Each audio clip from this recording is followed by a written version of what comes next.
반갑습니다. 나땅TV 나땅입니다. 요즘에 제가 많이 받는 질문 중에 하나가 세금이에요. 지금 얼마 전에도 세금 때문에 항상 똑같은 질문이 계속 나오는데요. 세금을 체계적으로 한번 공부를 하지 않으면 번번이 어려운 일이 있으실 겁니다. 그래서 한번 체계를 좀 잡으시는 게 좋을 것 같아요. 부동산 세금 관련한 책이 많이 있는데요. 최근에 나온 책들 위주로 해서 보셔야지 되고, 부동산 매매 사업자 양도세에 대해서 주택 세금에 대한 책 한번 읽어보시는 게 좋을 것 같습니다. 저는 요약해서 핵심만 좀 알려드릴게요. 경매 투자자를 위한 부동산 세금에는 세 가지가 있죠. 취득세, 보유세, 양도세가 있습니다. 자, 오늘 제가 강의 드리는 내용은 전자책으로 좀 내용을 정리해서 계속 받아보실 수 있도록 준비를 했습니다. 지난번 빌라 전자책도 한 500분 정도가 다운을 받으셨더라고요. 이게 참 그런 것 같아요. 제 영상을 7,000분 정도가 보셨는데 그 중에 한 500명 정도가 이거를 다운을 받으셨고, 그 중에 한 60명 정도 되시는 분들이 후기를 남겨주셨어요. 후기 남겨주신 분들 정말 감사드립니다. 전자책에 후기를 그렇게 많이 남겨주실 줄은 몰랐어요. 전자책은요, 장점이 있습니다. 무슨 장점이 있냐면은 다른 유익한 영상들이 이렇게 링크가 걸려서 글로 바로바로 연결해서 보실 수 있다는 거. 아마 이 부동산 세금 책이 조금 더 유익하실 거라고 생각이 듭니다. 왜냐하면 세금에 대한 거는 표나 이런 걸 다 가지고 있어야지 되거든요.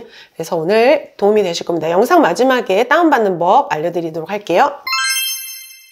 자, 주택수가 중요합니다. 지금은 취득을 할 때 주택수가 있느냐 없느냐에 따라서 다르기 때문에 주택수가 중요합니다. 근데 주택수는 이 주택이라고 하는 거는 가족 단위, 세대의 개념에서 가족들이 함께 거주하는 공간으로 보기 때문에 한 가족은 집이 하나 있으면 된다라고 보는 게 기본이에요. 부부는 같은 공간을 사용하는 거니까 한 세대에서 부부가 집을 같이 가지고 있으면 그거는 공동으로 합쳐서 봅니다.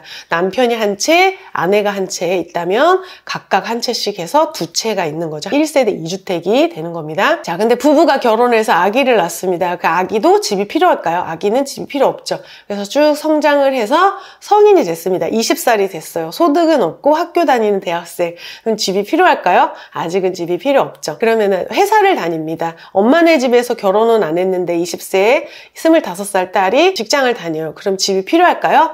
소득이 있지만 부모랑 같이 사는 30세 미만은 같은 세대로 봅니다. 그리고 30세가 넘거나 20세지만 결혼을 했거나 하면 별도의 집이 필요한 세대로 보고 있습니다. 그래서 같은 집에 살면 같은 세대예요. 자녀는 거의. 그럼 이거를 분리를 시켜주셔야 되는데요. 다른 집으로 보통 가시죠.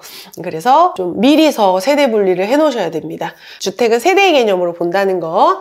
자, 그래서 나는 집이 없는데 남편이 집이 있으면 1주택자인 겁니다. 자, 주택수가 지금 무주택자가 한 채를 살 때는 1%에서 3%예요. 근데 어떤 분이 취득세를 자꾸 1.5%로 계산하셔서 도대체 1.5%가 어디서 나온 거냐 그랬더니 취득세가 1%에서 3%라고 해서 중간으로 하셨다는 거예요. 이게 1%인지 3%인지는 주택 가액에 따라서 다르잖아요. 6억 이하의 집은 1%, 6억에서 9억은 그 가액에 따라서 안분으로 달라지고요. 9억 이상은 3% 정도 됩니다. 그래서 내가 10억짜리 집을 산다 그러면은 취득세만 3천만 원 정도가 나오게 돼요. 그리고 2주택, 집을 하나를 더 사는데 더 사는 주택이 조정지역에 있으면 8%, 비조정지역에 있으면 똑같이 1%가 됩니다. 조정지역은 지금 현재는 강남 3구랑 용산만 있으니까 그 외의 지역을 사면 1%예요. 근데 순서가 중요하죠. 만약에 비규제 지역에 내가 마포에 집을 사고 송파에 샀다 그러면은 두 번째 주택이 취득세 중과인데 송파에 먼저 사고 마포를 산다 그러면은 두 번째 주택인 마포는 비규제 지역이니까 취득세가 중과세 없이 8%가 아니라 1%에서 3% 그 주택 가액에 따라서 낼 수가 있는 겁니다. 취득세는 순서가 중요합니다. 그리고 세 번째 주택부터는 이 세 번째 주택을 규제 지역을 사게 되면 12%, 비규제 지역을 사게 되면 8%고요. 네 번째 주택부터는 12%가 됩니다. 자, 지금 우리가 경매로 수익이 나는 이유는 이 취득세 때문에 그렇습니다. 우리 이제 경매 선수들, 그다음에 투자자들은 다주택자 주택자가 많은데요. 5억짜리 아파트를 저희가 이제 보통 말하는 게 10% 법칙을 말씀을 드리잖아요. 한 10% 정도 싸게 받는다. 그러면 5억짜리 아파트를 우리가 경매로 한 5천에서 6천 정도 싸게 받는 걸 목표로 하고 있습니다. 그런데 취득세를 12%를 받게 되면은 취득세만 6천만 원을 내게 돼서 거의 수익이 없어집니다. 그리고 법인 같은 경우에는 지역과 상관없이 무조건 12%. 그래서 지금 다주택자가 주택 경매를 한다면 공시가격 1억 이하나 아니면은 이제 법인으로 공시가격 1억 이하를 하게 됩니다. 취득세를 12%를 내면서까지 수익을 내기가 어렵기 때문에 그래요. 그런데 지금 며칠 전에 공시가격 2억 이하 지방주택 같은 경우에는 2억 이하까지 취득세 중과를 하지 않겠다 이렇게 얘기를 했습니다. 그렇게 됐는데 아직 그 지방이 어디인지 구체적으로 나온 거는 없어요. 뭐 수도권을 제외한 지방인 건지 뭐 어떻게 기준이 아직 없어서 막 이런 애매한 주택들이 있거든요. 공시가격이 1억 100만 원, 막 1억 500만 원 이런 데들은 취득세가 중과가 되면서도 굉장히 저가주택인데 그런 주택들의 거래 활성화를 위해서 취득세가 중과 완화가 될 것 같습니다. 오피스텔 같은 경우에는 오피스텔 자체의 취득세는 4.6%인데 주거용 오피스텔을 가지고 있으면서 다른 주택을 사게 되면 이 오피스텔이 주택수에 들어갈 수도 있고 안 들어갈 수도 있습니다. 그래서 이 주택수에 들어가는 주거용 오피스텔 실제로 주거로 사용을 하는지 이런 거에 따라서도 좀 다를 수가 있어요. 2020년 8월 12일 이후에 산 오피스텔은 주택수에 들어갈 수가 있습니다. 그리고 오피스텔은 기본적으로 토지랑 건물 재산세를 따로 내게 돼 있어요. 상가처럼 내요. 그런데 이거를 임대 등록을 했다거나 주택으로 따로 얘기를 하게 되면 이게 주택으로 재산세를 내게 됩니다. 특별히 신고를 해야지 주택으로 재산세를 내게 된다는 거예요. 그래서 취득세에서는 재산세가 주택분으로 과세되는 경우에만 주택으로 보고 있습니다. 양도세에서는 실질과세, 거기 사람이 살았냐 안 살았냐인지만 오피스텔을 가지고 있을 때 실제로 재산세가 주택분으로 하면 그거를 주택으로 보고 있고 2020년 이후에 취득한 오피스텔은 주택수에 포함이 되고 있습니다. 그래서 오피스텔 같은 경우에 취득세도 한 4.몇 %로 일반 주택보다 높은 데다가 상승도 많이 하지 않고 또 주택수에도 들어가고 해서 오피스텔 자체의 취득세는 4.6%니까 주택이 10개 있어도 오피스텔 취득세는 4.6%인 거예요. 그래서 가장 마지막에 취득을 하시는 게 좋습니다. 일단 주거용 오피스텔이 많이 있으면 그게 다 주택수에 들어가서 추가로 사기가 어렵다. 그래서 다른 주택을 다 사고 나서 오피스텔 사시는 게 좋다. 이렇게 보시면 돼요. 취득세만 생각하자면은 제일 먼저 조정지역에 있는 주택을 사고 그 다음에 비조정 지역을 사고 그 다음에 세 번째 주택부터는 공시가격 1억 이하나 2억 지방 저가주택 아니면은 오피스텔 이런 걸 하시면은 취득세 중과는 되지 않는다라고 보시면 될 것 같아요. 2020년도 8월 12일 이후부터는 주택수에 들어가고 있다라고 됩니다. 오피스텔 자체는 취득세 중과가 없는데 오피스텔을 보유하고 있는 상태에서 다른 거를 살 때 이 오피스텔이 주택수에 들어갈 수가 있다. 이렇게 보시면 됩니다. 취득세에서는 그렇습니다. 자, 임대주택 같은 경우에는요. 임대주택 등록을 했다고 해서 취득세 중과를 안 하지 않습니다. 그래서 취득세 중과 다 됩니다. 주택수에 다 들어갑니다. 자, 그리고 공동으로 가지고 있는 주택들 만약에 부부가 공동 명의로 집을 하나를 가지고 있다. 그러면은 동일 세대에 해당하는 사람끼리 하나를 갖고 있으니까 1주택으로 보는데 제가 한 채 가지고 있고 친구랑 공투를 해서 하나를 가지고 있다. 아니면은 따로 살림하는 저희 동생이 하나씩 갖고 있다. 그러면은 나도 그 주택수에 들어가고 동생도 주택수에 들어갑니다. 지분도 다 주택수에 들어갑니다. 그래서 지분 경매 많이들 예전에 유행하고 그랬었는데요. 만약에 이제 지분 경매 한다고 누가 상속받은 주택 10분의 1을 낙찰을 받았어요. 근데 그게 10분의 1 지분이라도 저쪽이랑 나는 별도의 세대잖아요. 그리고 주택수에 다 들어갑니다. 그러니까 영양가는 없는데 주택수에 들어가서 주택 지분 경매할 때는 주택수에 대한 어떤 고민을 하셔야 됩니다. 취득세 중과가 되기 때문에 그래요. 그리고 조합 입주권을 가지고 있는 경우에는 2020년 8월 20일 이후에 산 거는 주택수에 그 전에는 이게 주택수에 안 들어갔었기 때문에 주택이 아니잖아요. 입주권은 권리거든요. 그런데 이제 집이 될 수 있는 거니까 이것도 주택이야 이렇게 결정한 게 20년 8월 한참 부동산 뜨거울 때요. 그러면은 그 전에는 주택수에 안 들어갔다고 해서 가지고 있던 사람들까지 소급 적용을 하면 안 되니까 주택수에 안 들어갔을 때까지 산 사람들은 주택수에 안 들어가는데 이제 주택수에 들어갈 거라고 발표하고 나서 산 사람들 거는 주택수에 들어가는 거예요. 종합 입주권 같은 경우에는 정비사업이나 재건축에서 관리처분인가가 나고 나면 이게 이때부터 입주권이거든요. 건물이 뭐가 형태가 없잖아요. 권리만 있고 이때부터 입주권인데 이것도 주택수에 들어갑니다. 이제 또 상속주택이 있어요. 이제 상속 같은 경우에는 증여랑은 좀 다릅니다. 증여는 증여를 해주시는 분이 임의대로 내가 너한테 증여해줄게 이렇게 해서 주는 거라서 물건이나 시기나 이런 거를 다 조절을 할 수가 있는데 상속 같은 경우에는 이제 상속을 주시는 분이 갑자기 돌아가셔서 상속이 나한테 오기 때문에 나의 어떤 계획에 없던 주택이 갑자기 뚝 떨어지는 거라서 내가 원래 비과세 받으려고 지금 1가구 1주택 비과세여서 올해 말에 팔려고 했는데 갑자기 상속주택이 와서 1가구 2주택이 되면 비과세 못 받고 이렇게 되면 안 되니까 이거는 자기의 의지로 받을 수 있는 게 아니기 때문에 상속주택은 상속을 받고 나서 한 5년까지는 주택수에 집어넣지 않고 처분할 수 있는 기간도 주고 합니다. 그런데 만약에 상속을 받을 때 우리 형제가 5명이에요. 5명이라서 이거를 5분의 1씩 받게 된 거예요. 지분의 비율대로. 그러면은 이게 누구 집이냐 이거.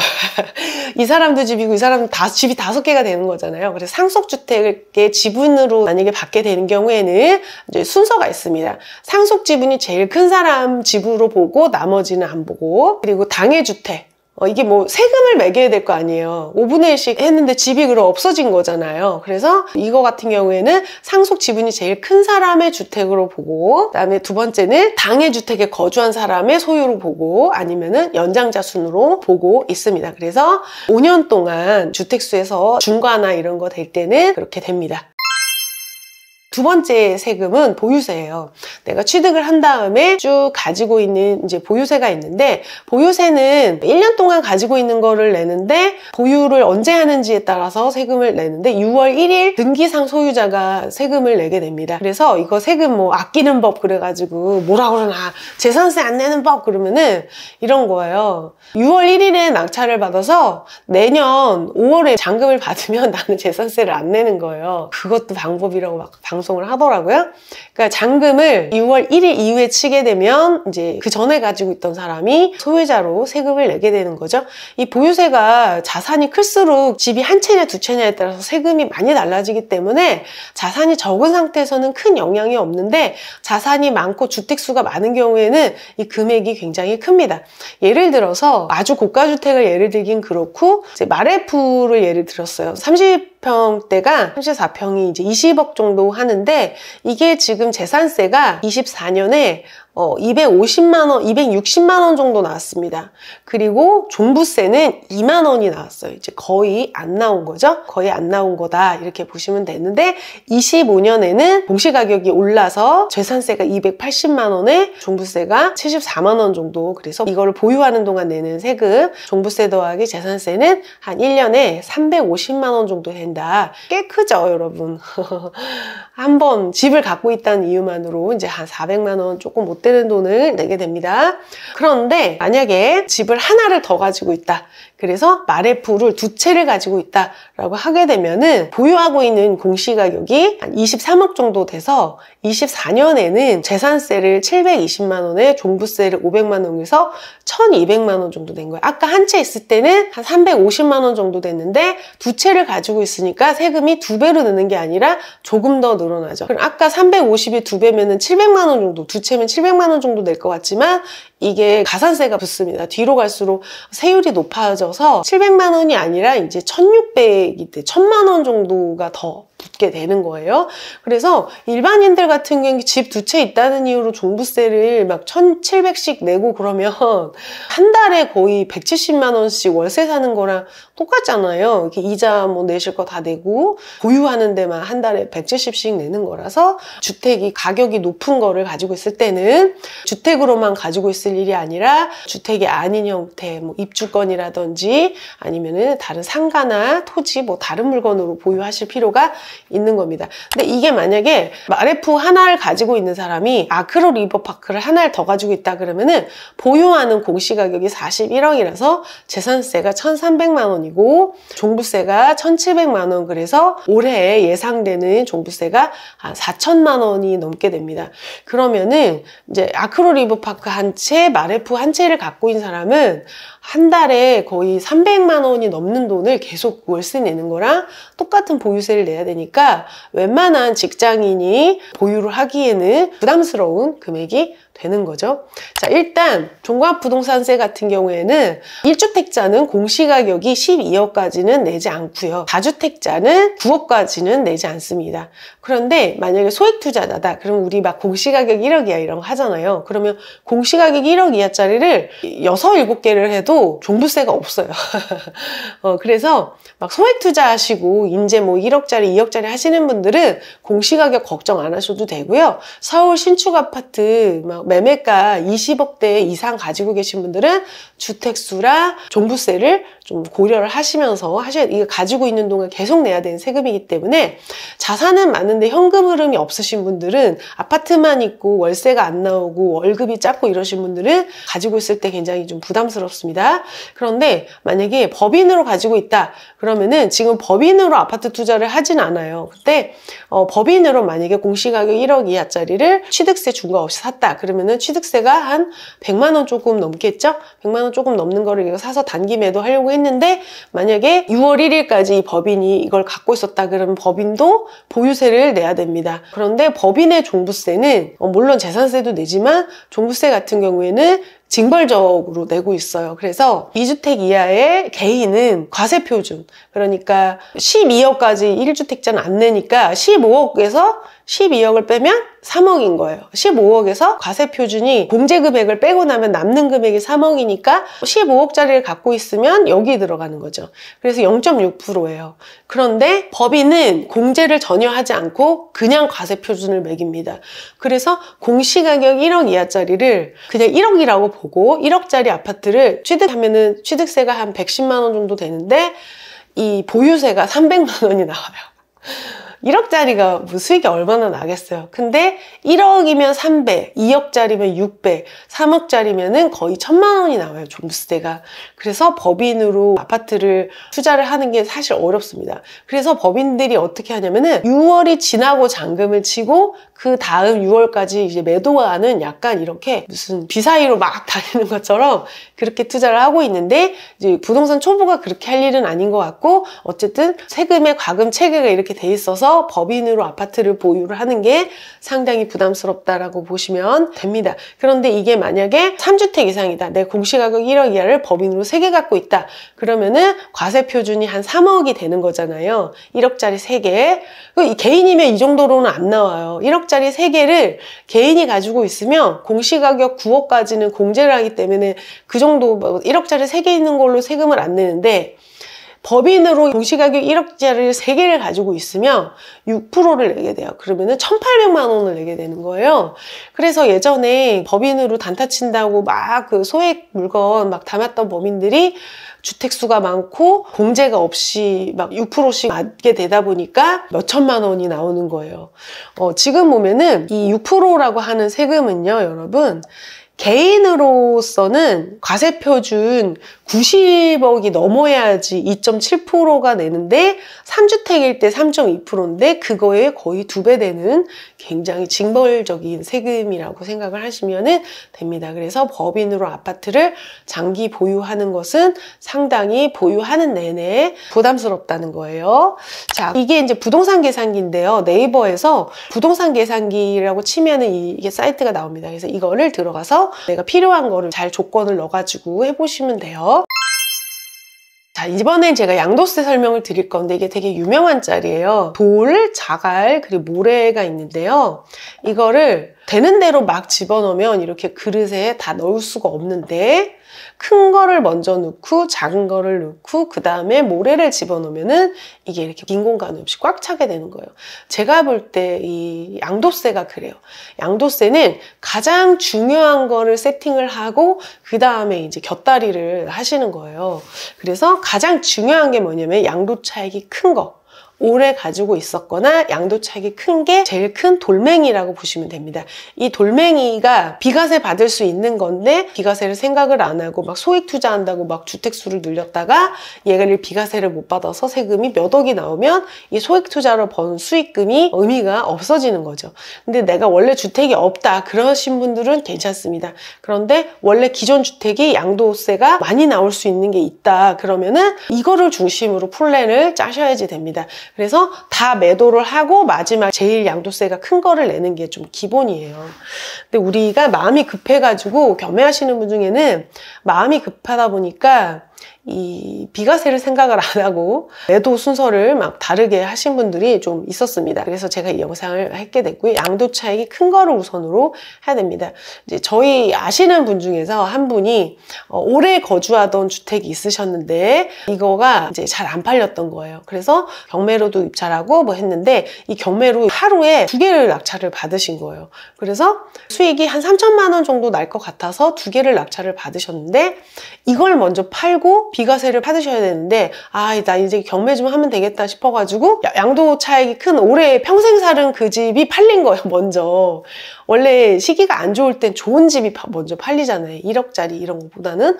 그래서 이 집이 홀랑 팔리고 나니까 경매로 낙찰받은 이 2개 때문에 얘가 비과세가 안 된다고 한 거예요. 이걸 먼저 팔았었어야 되는 거예요. 이 계약서를 쓰고 이렇게 하면은 할 수가 없어요. 그래서 먼저 이걸 팔고 이걸 팔았었어야 되는데 매매사업자를 내고 이걸 낙찰을 받으셨는데 사업자만 낸다고 매매사업자가 아니에요. 그 행태가 사업으로 볼 만큼 뭐가 한 게 있어야 되는데 이제 하려고 사업자 등록만 냈지 아무 이제 한 게 없으면 과세 양국에서 이거를 사업으로 보기가 어렵다는 거죠. 그래서 이거를 지금 일단은 비과세로 신고를 하고 이후에 사업자인 거를 이제 증빙을 하기 위해서 매도를 막 하시고 이제 하려고 준비를 하고 계시고 상담도 받고 계시는데 일단은 낙찰을 1개만 받았으면 일시적 2주택으로 이거 먼저 팔고 비과세 받고 요거 팔고 했었을 텐데 또 공교롭게 2개를 동시에 하셔가지고 그냥 3주택이라 어떻게 안 되는 거예요. 자, 양도소득세 같은 경우에는 누진액으로 되어 있는데요. 1,400만 원 이하에 대해서 6%, 누진공제액은 없습니다. 그래서 5천만 원 이하에 대해서는 15% 이렇게 돼요. 그러면은 이 세금을 어떻게 내는 거냐면은 과세 표준은 내가 매매가, 내가 산 가격에서 산 가격을 빼고 그다음에 인당공제 뭐 250만 원 빼고 그다음에 복비 이런 거 빼고 뭐 뺄 수 있는 거를 빼고 나서 나머지가 과세 표준이에요. 이것저것 다 빼고 1,400만 원 남았다. 내가 한 1,600만 원 남겨서 1,400만 원 정도 과세 표준이 됐다. 그러면은 6% 구간입니다. 그럼 1,400만 원 곱하기 0.06 하면은 84만 원 정도. 그러니까 100만 원이 안 나와요. 양도소득세. 이거는 2년 보유했을 때 얘기죠. 낙찰을 받고 2년 보유했을 때. 그리고 이게 이제 소득세율이랑 표가 똑같습니다. 자, 5천만 원 정도 수익을 냈다. 그러면은 5천만 원에서 15%. 근데 5천만 원을 다 15%를 받는 게 아니라 5천만 원 중에 1,400까지는 6%를 받고요. 1,400에서 5천까지는 15%를 받아요. 근데 전체를 다 15%로 계산하면 비싸게 계산한 그 부분이 있잖아요. 그걸 뺀 게 요 누진공제라고 보시면 돼요.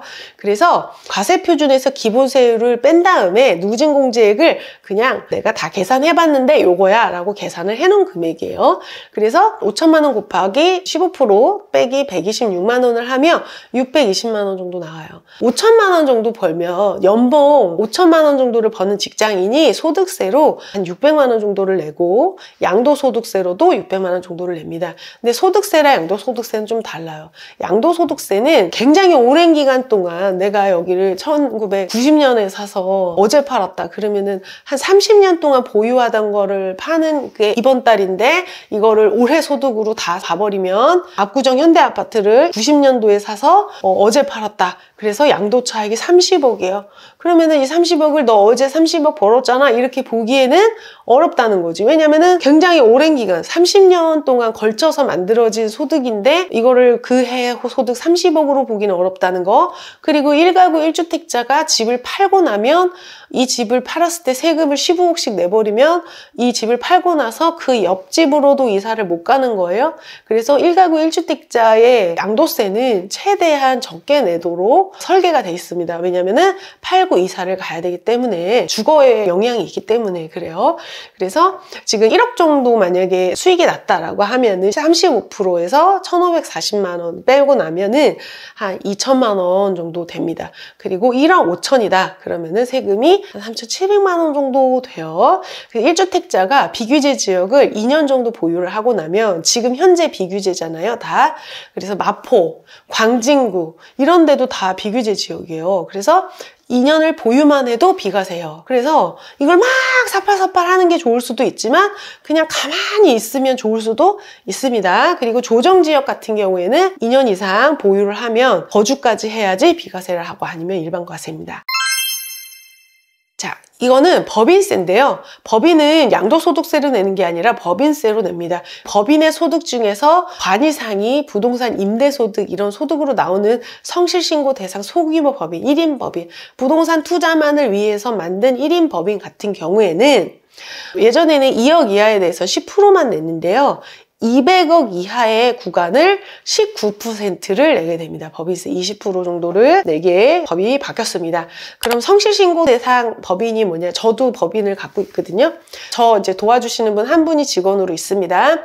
자, 그러면 이제 소규모 법인이잖아요. 지배주주 지분율이 50%, 제가 주주 100%를 가지고 있으니까 지배주주가 50% 넘는 거고 부동산이 주된 사업이냐? 저는 부동산이 주된 사업은 좀 아니거든요. 현재 제 법인의 소득 중에서 부동산 소득이 50% 이상 되지는 않습니다. 그리고 상시 근로자가 5인 미만의 1인 법인들 있잖아요. 가족법인 이런 거는 부동산 투자만 하고 다른 일 안 하는 가족법인, 소규모 법인은 세금 20% 내 이런 겁니다. 이 세 가지 조건을 모두 포함해야 돼요. 그럼 지배주주 지분이 50% 미만으로 되든지 상시 근로자가 5명 넘든지 부동산 소득 말고 다른 소득도 있던지 하면 2억 이하에 대해서 10% 세금을 내게 되는 겁니다. 자, 그런데 우리가 단기에 매도를 하게 되면은 양도세를 70%를 내고 1년 이내에 내게 되면 70%, 그리고 지방소득세까지 하면 77%를 내게 됩니다. 그러면은 6억짜리를 5억에 낙찰받아서 수익을 1억을 냈다. 그러면 단기에 매도하면은 세금을 7,700만 원을 내고 내가 수익이 2,300만 원이 되는 거예요. 자, 그러면은 좀 힘들잖아요. 그러면 낙찰 받자마자 팔면 그냥 1년 안에 팔면 부동산 매매 사업자로 양도소득세로 내는 게 아니라 소득세로 내는 거예요. 소득세로, 사업소득으로. 그 소득세율 표는 똑같습니다. 그래서 1,400만 원일 때 84만 원 정도 되는데 내가 소득이 없는 주부다. 그러면은 내가 빌라 하나 팔아가지고 5천만 원 수익을 냈는데 세금이 600만 원 나오는구나. 우리 이제 하면 잘 된다님도 빌라 2개 팔아서 수익이 1억 정도 됐는데 세금이 한 2천만 원 정도 되는 거잖아요. 자, 그런데 만약에 내가 직장을 다녀서 소득이 있다. 연봉이 5천만 원이다. 그러면은 연봉 5천만 원에다가 빌라에서 매도해서 나온 소득을 매매사업자로 신고하면 이것도 사업소득이라서 종합소득세로 합쳐져요. 그러면 내 연봉 5천에다가 부동산 매매, 경매로 팔은 수익 5천이 합쳐져서 나는 1년에 1억 버는 사람으로 세금을 내게 됩니다. 그래서 원래 5천만 원일 때는 소득세를 600만 원을 냈는데 단타 5천을 쳐서 소득이 1억이 되면 세금을 1,900만 원을 내는 거예요. 그러면은 지금 5천만 원을 더 벌어서 세금을 1,300만 원을 더 내게 되는 겁니다. 자, 그리고 연봉 1억인 직장이 만약에 직장이 좋아. 그래서 연봉이 높으시다라고 했을 때는 1억 직장인이 매매 사업으로 5천만 원을 벌었다. 그러면 1억 5천만 원에 대해서 소득세를 내야 돼요. 그러면은 1억 5천만 원의 소득에 대해서는 소득세가 3,700만 원이 나와요. 그러면 1억일 때 내가 소득세를 2천만 원을 냈는데 빌라 단타 해가지고 매매 사업자로 5천을 더 벌어서 3,700만 원을 내면 5천만 원을 더 벌었는데 세금을 1,700만 원을 내는 거니까 거의 40% 정도를 더 내는 거잖아요. 35%에서 40% 정도 더 내는 거잖아요. 그러니까 이게 연봉이 높을수록 좀 불리해요. 그리고 연봉 높으신 분들은 단기 매도해가지고 현금이 막 몇 천만 원이 막 당장 꼭 필요하고 그러신 건 아니잖아요. 그리고 연봉이 높으신 분들은 이 하는 일이 많으실 거예요. 회사에서 그 높은 연봉을 그냥 주진 않거든요. 그래서 연봉이 한 1억 넘으시는 분들은 매매 사업자를 하려고 하지 마시고 2년 정도 보유해서 매도하시고 지금은 2년 정도 보유를 하고 매도를 해도 다주택 중과세가 없어요. 취득세 중과만 있고 양도세 중과는 없거든요. 그래서 2년 정도 보유하시고 매도하시는 게 내가 막 사팔사팔해서 세금 막 더 내는 것보다 더 나을 수도 있습니다. 그런데 연봉이 없는 사람 명의, 나는 연봉 억대 연봉인데 내 배우자는 연봉이 잡히는 소득이 없다. 그러면은 배우자가 하면 되겠죠. 배우자 명의로 하시면은 될 겁니다. 그래서 연봉이 높은 사람 명의로는 불리하다는 거. 자, 그럼 매매사업자 무조건 좋냐? 이제 그런 건 아니고요. 일단은 내가 사업자만 내면 매매사업자가 아니에요. 저 매매사업자요 이렇게 얘기한다고 매매사업자가 아니라 소득세 기본 통칙이 따르자면 부동산을 매매하는 걸 목적으로 하는 사업자는 1과세기간 6개월이잖아요. 부가가치세 1과세기간 동안에 1회 이상 부동산을 취득하고 2회 이상 판매하는 경우에 해당한다. 이건 예시일 뿐이지 사실 그렇다고 해서 그러면은 1회 이상 사고 한 번 파는 건 아닌 거냐. 근데 그렇게 한 과세기간 짧은 기간 동안 여러 번 사고 팔아야 사업으로 보지 않겠느냐라는 예시예요. 그래서 매매 사업이라고 나는 세금 신고를 했는데 과세 당국이 봤을 때 이게 사업으로 보기에는 좀 너무 애매하다 이러면은 나중에 양도세로 추징이 될 수가 있기 때문에 굉장히 빈번하게 계속 해줘야 됩니다. 이거 생각보다 힘들어요. 계속 막 낙찰받고 이게 원한다고 낙찰이 되는 게 아니잖아. 나는 입찰 계속 하는데 안 될 수도 있는 거고 나 매도하려고 했는데 안 팔릴 수도 있는 거고 그리고 또 이 8사 이상 주택 같은 경우에는 이제 면세, 부가가치세 면세를 하고 있는데 8호 이상 같은 경우에는 건물분의 부가세를 내게 돼요. 그래서 제가 말씀드렸던 게 매매사업자들은 8호 이상을 아파트를 잘 안 하기 때문에 경매 초보는 8호 이상이 되는 거를 낙찰받아 2년 정도 보유를 하면 수익을 안 나기가 어렵다 이렇게 말씀을 드렸던 겁니다. 그래서 매매사업자를 하실 분들은 매매사업자 공부를 하셔야 돼요. 자, 매매사업자는 일단 첫 번째는 거주주택에 대해서 비과세를 받을 수가 있습니다. 그리고 양도소득이 아니라 소득세로 냅니다. 그리고 비용 공제 항목이 많고요. 낙찰을 받고 나서 잔금 치기 전에 사업자를 내도 되고요. 매매사업자가 불가능한 직장이 있습니다. 공무원, 대기업 이렇게 겸업이 안 되는 그런 직장인 그리고 1년에 한 개 팔았다고 매매사업자로 보기 어려울 수도 있습니다. 그리고 이미 소득이 많은 경우에는 별로 득이 없다는 점 본업으로 수업으로 보시는 게 낫고 2년 정도 보유를 하시는 게 더 좋습니다. 그래서 매매사업자는 매매사업자 공부를 하시는 게 좋고요. 제가 지금 읽는 책이 제네시스 박리 2025 세금 트렌드 이 책이 지금 가장 최근 책이거든요. 이 투자자로서 사람들이 헷갈려하는 거를 딱딱 찍어줘서 너무 좀 좋더라고요. 그래서 제가 이것도 그거 일부 좀 필요한 부분을 갖다가 썼는데요. 제네시스 박님 책이 투자자한테 굉장히 좋으니까 보시면은 좀 좋을 것 같습니다. 사람들이 틀리는 게 좀 비슷하거든요. 오답노트 보면은 애들이 틀리는 거 맨날 틀리잖아요. 그래서 헷갈려하는 부분을 딱딱 짚었어요. 그냥 투자하는 사람이 알아야 되는 것들. 그래서 저 되게 도움을 많이 받고 있고 제가 양도세 이런 것만 알지 막 상속 이런 것까지는 잘 몰랐는데 요즘에 그걸로 공부를 하고 있습니다. 그러면 세금 얼마 내냐? 그러면 세금 얼마 내냐? 그럼 막 맨날 표로만 나오고 몇 퍼센트 이렇게 나오고 금액으로 안 나와서 제가 금액으로 좀 정리를 해봤어요.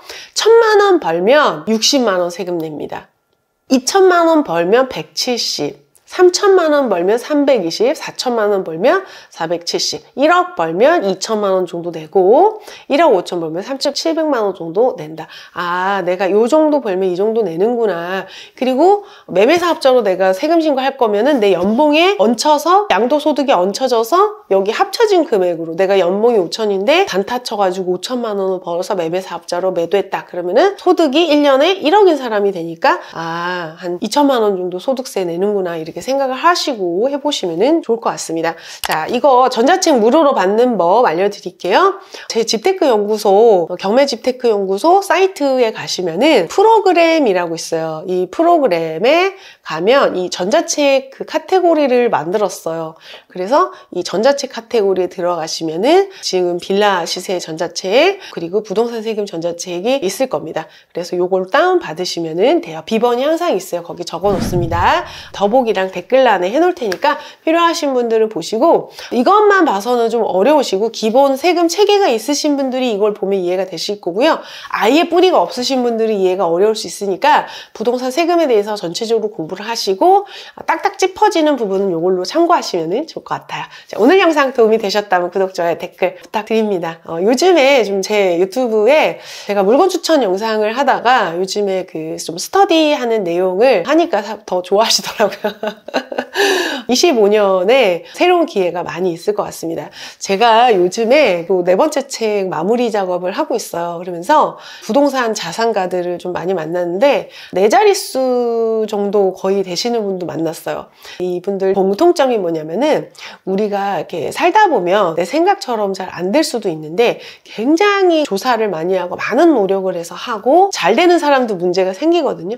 문제는 그냥 생기는데 이 생기는 문제에 대해서 대수롭지 않게 생각하고 크게 그 심리적으로 타격을 받고 그러지 않더라고요. 그리고 이거를 해결하기 위해서 굉장히 비범한 노력을 압도적으로 많이 하는 사람들이 성공하는 거를 봅니다. 우리는 그냥 원래 부자 말고 노력해서 부자된 자수성가한 어떤 바람직한 부자상을 가지고 있잖아요.